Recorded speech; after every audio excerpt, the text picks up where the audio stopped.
Hi all എൻ്റെ എല്ലാ കൊച്ചു കൂട്ടുകാർക്കും ഇന്നത്തെ ക്ലാസ്സിലോട്ട് സ്വാഗതം. അപ്പം ഇന്ന് നമ്മൾ ഡിസ്കസ് ചെയ്യാൻ പോകുന്നത് 7ാം ക്ലാസ്സിലെ ഇംഗ്ലീഷ് പാഠപുസ്തകത്തിലെ ആദ്യത്തെ പാഠഭാഗം നാച്ചേഴ്സ് പ്ലെൻറ്റി. അതിലെ 2ാമത്തെ ലെസൺ. എന്താണ് അതിൻ്റെ പേര്?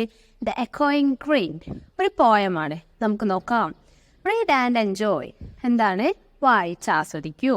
You have noticed the happiness of the boy when he was on the lap of nature, haven't you? നിങ്ങൾ ശ്രദ്ധിച്ചിട്ടുണ്ടാവും ആ കുട്ടി പ്രകൃതിയുടെ മടിത്തട്ടിലിരിക്കുമ്പോൾ എത്ര സന്തോഷവാനാണ്. Haven't you? നിങ്ങൾ നോട്ടീസ് ചെയ്തിട്ടുണ്ടോ? Of course, nature makes everyone happy. തീർച്ചയായിട്ടും പ്രകൃതി എല്ലാവരെയും സന്തോഷിപ്പിക്കും. Here is a poem on nature's plenty. Enjoy, read it. എന്താണ്?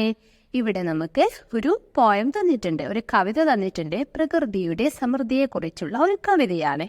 അത് വായിച്ച് ആസ്വദിക്കാം. ദ എക്കോയിങ് green it's a name of poem. So, who wrote this The Echoing Crane? William Blake. William Blake, 1757 to 1827, is an English poet and painter. His works include Songs of Innocence and Songs of Experience. The poem The Echoing Crane appears in his Songs of Innocence. What is the meaning of The Echoing Crane?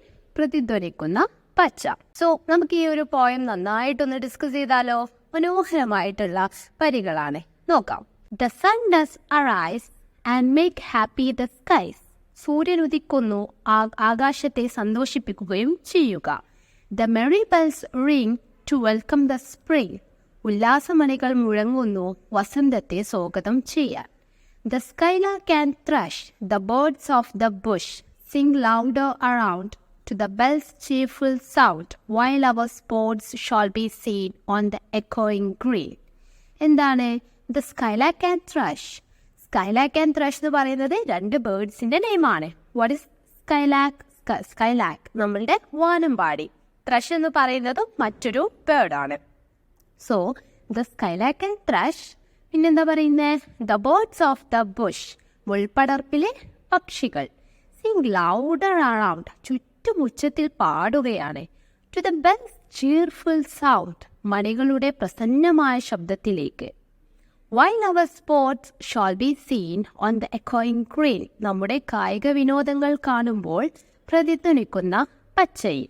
Old John with white hair does laugh away chaos sitting under the oak. എന്താ പറയുന്നത്? വെളുത്ത മുടിയുള്ള പഴയ John ചിരിക്കുന്നു, ശ്രദ്ധിക്കുന്നു, കരുവേലകത്തിനടിയിൽ ഇരിക്കുന്നു. Among the old folk, ആരുടെയിലാണ് ഇരിക്കുന്നത്? പഴയ ആളുകൾക്കിടയിൽ. They laugh at our play and soon they all say, such were the joys when we all, girls and boys, in our youth time were seen on the echoing green. അവർ ഞങ്ങളുടെ കളിയിൽ ചിരിക്കുന്നു. താമസിയാതെ എല്ലാവരും പറയുന്നു, അത്തരത്തിലുള്ള സന്തോഷങ്ങൾ ഞങ്ങൾ എല്ലാവരും, പെൺകുട്ടികളും ആൺകുട്ടികളും, ഞങ്ങളുടെ ചെറുപ്പത്തിൽ കണ്ടു പ്രതിധ്വനിക്കുന്ന പച്ചയിൽ. Till the little ones weary, no more can be merry.